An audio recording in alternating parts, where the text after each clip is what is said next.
Number 25. In this class we will discuss about a concept called VLAN. Normally LAN stands for local area network and VLAN is for virtual local area network.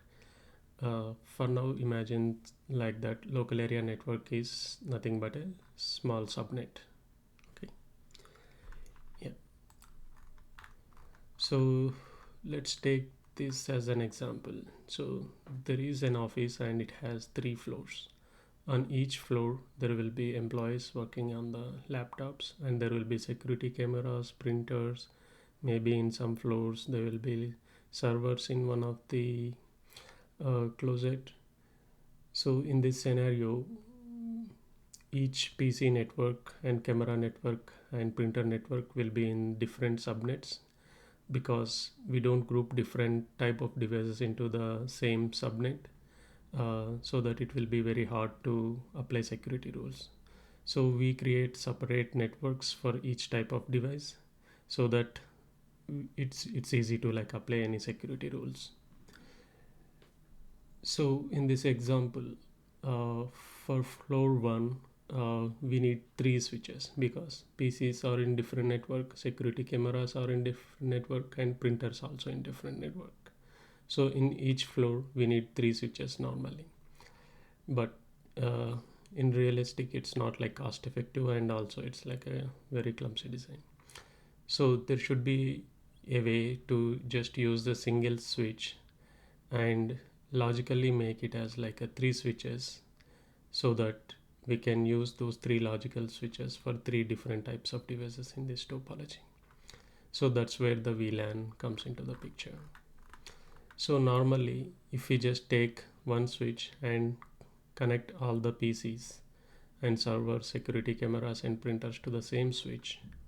So let's examine what happens when PC1 sends a broadcast frame like ARP request to reach PC2.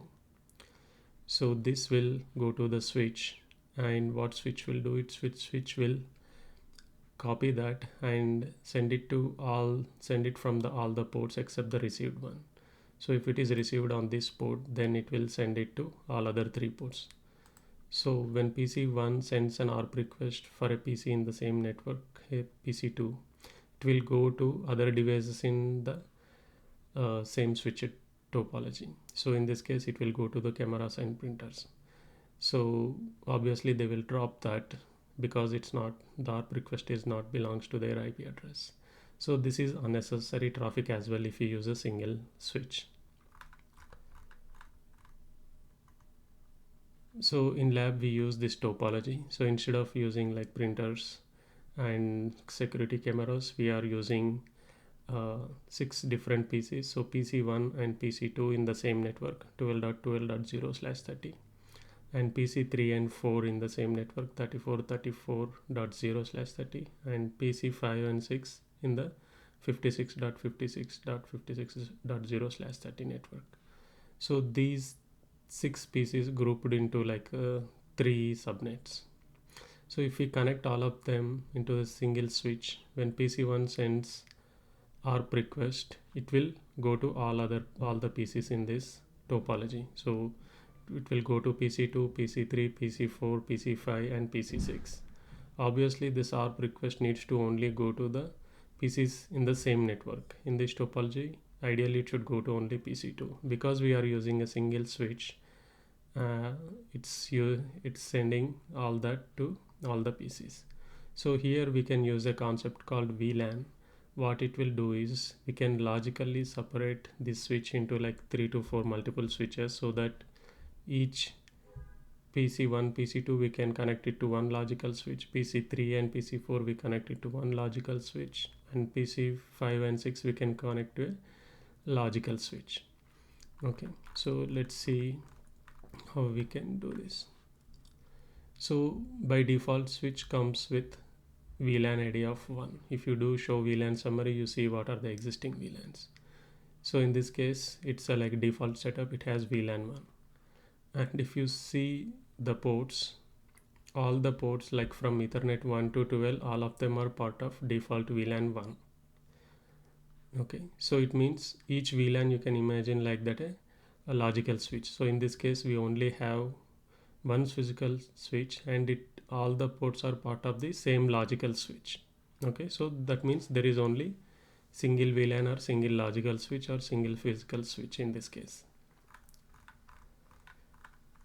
So VLAN ID is a value ranging from 1 to 4094. So we can create a logical switches until like 4000 easily. So okay, so the first thing to create different logical switches is we need to give them ID for each network. For suppose in this topology PC1 and PC2 we are putting in them on the same network, so we should create a VLAN for this network. So I'm just using VLAN 12. So VLAN 12 is the VLAN for PC192. So what it will do is it will create a VLAN on this switch. So now on this switch, by default we have VLAN 1. Now we created VLAN 12.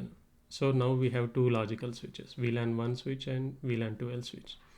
Next I created two other VLANs, VLAN 34 and VLAN 56. So once we done that, we have three logical switches, 12, 34, 56, and there is a default one, that is 1. So totally we have 4 VLANs. So if you do show VLAN summary here, you can see 4 VLANs. And if you see show VLAN configured ports, all of the interfaces still on default VLAN, which is 1. So we have 4 logical switches now, and all the ports are still part of the default VLAN, because we just created the VLANs but we did not assign any of the ports to that VLAN. So now these logical VLAN switches does not have any ports, it's empty. So now let's assign the VLANs to the interfaces. So I am assigning VLAN 12 to Ethernet 192. So the commands we are using here is switch port mode access and switch port access VLAN 12. So we are assigning this configuration to both Ethernet 1 and 2. So once we do that, what will happen is these two interfaces will move from the default VLAN to VLAN 12 logical switch. Okay. Same thing we have done for the Ethernet 3 and 4 and Ethernet 5 and 6. So we will discuss about what is the like switch port mode in the next class when we learn about the trunk. So for now, remember that for this use case we are using switch port mode access, and we are specifying the which access VLAN we are giving it to that interface. So if you do show VLAN configured ports, now you can see VLAN 1 has 7 to 12, 192 moved to VLAN 12, so and 3 and 4 to 34 and 5 and 6 to 56. So what we have done here is, by default there is only one logical switch. Now we have divided this physical switch into 4 logical switches, and on logical VLAN logical switch 1 VLAN 1 we have Ethernet 7 to 12 ports, and on logical VLAN 12 switch we have 1 and 2. Same for 34 and 56 VLAN logical switches. So what happens when we assign the VLANs to the interfaces? Basically we divided the single switch which containing the default VLAN 1 logical switch that contains ports 1 to 12. We divided that into 4 logical switches. VLAN 12 switch has 2 ports 1 and 2. VLAN 34 has port 3 and 4. VLAN 56 has port 5 and 6. Default VLAN 1 has port 7 to 12. So each VLAN switch behaves like a normal physical switch. Okay, so all the properties will remain same. So when PC1 sends an ARP request, it will reach port 1 on logical switch VLAN 12, and it will only forward it to all other ports in that VLAN 12 switch. So in this case we only have one interface, so it will only go to port 2. It will not go to 3, 4, 5, 6 or 7, 12 all other ports, because in this VLAN 12 switch the only ports it has 1 and 2. So it's received on port 1 and it will send it to remaining ports 2. If you have multiple ports on this, let's take an example of VLAN 1. PC7 sent a ARP request for PC12. So it reaches on port 7 on VLAN 1 switch. It will send it to all remaining ports in this VLAN 1 switch. Means it will send it to port 8, 9, 10, 11 and 12. Okay. So it will not send it to any other ports part of the different VLAN. So build similar topology, configure the VLANs and verify the VLAN configuration using the command show VLAN summary and show VLAN configured ports, and verify the connectivity between the PCs. All PCs in the same network should be able to reach. Okay.